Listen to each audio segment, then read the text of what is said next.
आज के इस वीडियो में आपको त्रैमासिक परीक्षा के लिए संस्कृत का बहुत ही महत्वपूर्ण प्रश्न पत्र इस वीडियो में बताने वाली हूँ। बहुत ही महत्वपूर्ण है, त्रैमासिक परीक्षा में आपकी बहुत ही मदद इससे होने वाली है। तो बिना किसी डाउट के देखिएगा और अच्छे से कंप्लीट करिएगा। तो देखिए, पहला प्रश्न है आपका, उचित विकल्प चितवा लेखत। तो दैत्य धन अरि इतस्य संधि अस्ति। तो इसका होगा आपका दैत्यरी।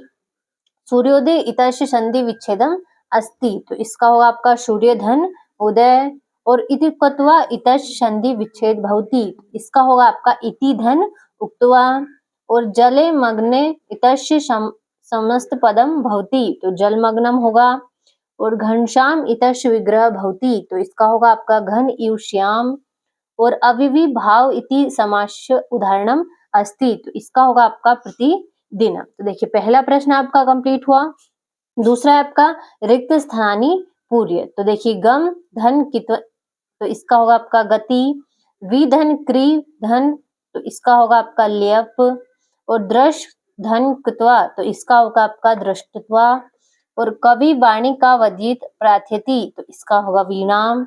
और प्रसाद कीदृश वर्तते। तो स्वर्णमया। और का तंद्रालु भवति। तो बाल। तो देखिए, इस तरीके से दूसरा प्रश्न भी आपका कंप्लीट हुआ। अगला प्रश्न है आपका युग्म मेलन कुरु। तो देखिए, पहला है आपका बालकेशु। तो इसका होगा आपका सप्तमी बहुवचनम। अगला है आपका लतानाम। तो इसका होगा आपका षष्ठी बहुवचनम। अगला है फलानी। तो प्रथमा बहुवचनम। और नदीम, नदीम का होगा आपका द्वितीय बहुवचनम। और तो इसका होगा आपका बीता हुआ कल।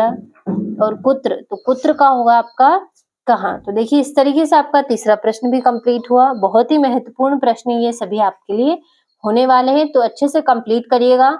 अगला प्रश्न देखते हैं, जो कि है हमारा। तो देखिए, चौथा प्रश्न आपका एक वाक्यन उत्तरत लिखत। तो पठती क्रियापदे का धातु। तो पठ धातु।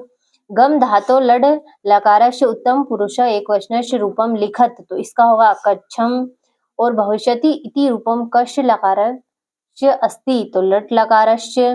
और पीवतु इति पदे वचनम किम। तो बहुवचनम होगा।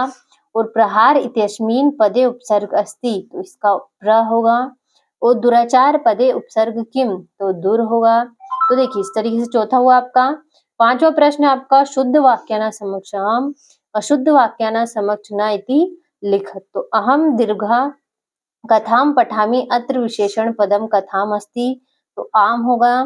खिन्न बाल अत्र विशेषण पदम बाल अस्ति। तो इसका ना होगा। और इंद्र इतस्य पर्यापद शुक्र भवति। तो आम होगा। रसाल इतस्य पर्यापदम भवति। तो ना होगा इसका आपका। और शीघ्रम इतस्य विलोम पदम अति शीघ्रम भवति। तो न है। और अध इतस्य विलोम पदम उपरि भवति। तो इसका होगा आम। तो देखिए, पांचवा प्रश्न आमनाभ्यप का कंप्लीट हुआ।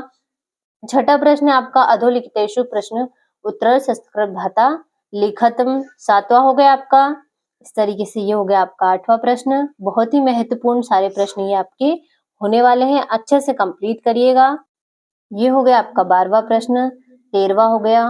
14वां। इस तरीके से सारे प्रश्न आपके दिए गए हैं। बहुत ही महत्वपूर्ण प्रश्न पत्र है ये। इसमें से आपको 80% चांस है, तो अच्छे से बिना किसी डाउट के कंप्लीट करिएगा। देखिए, इस तरीके से ये हो गया आपका 21वां प्रश्न।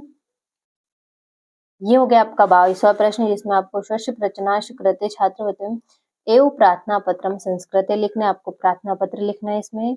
ये हो गया आपका 22वां प्रश्न, जिसमें आपको 4 विषय देख रखे हैं, किसी एक विषय पर आपको निबंध लिखना है। तो देखिए, इस तरीके से कुल 23 प्रश्न इस प्रश्न पत्र में आपको दिए रखे हैं। बहुत ही इंपॉर्टेंट प्रश्न हैं ये सारे, बिना किसी डाउट के कंप्लीट करिएगा।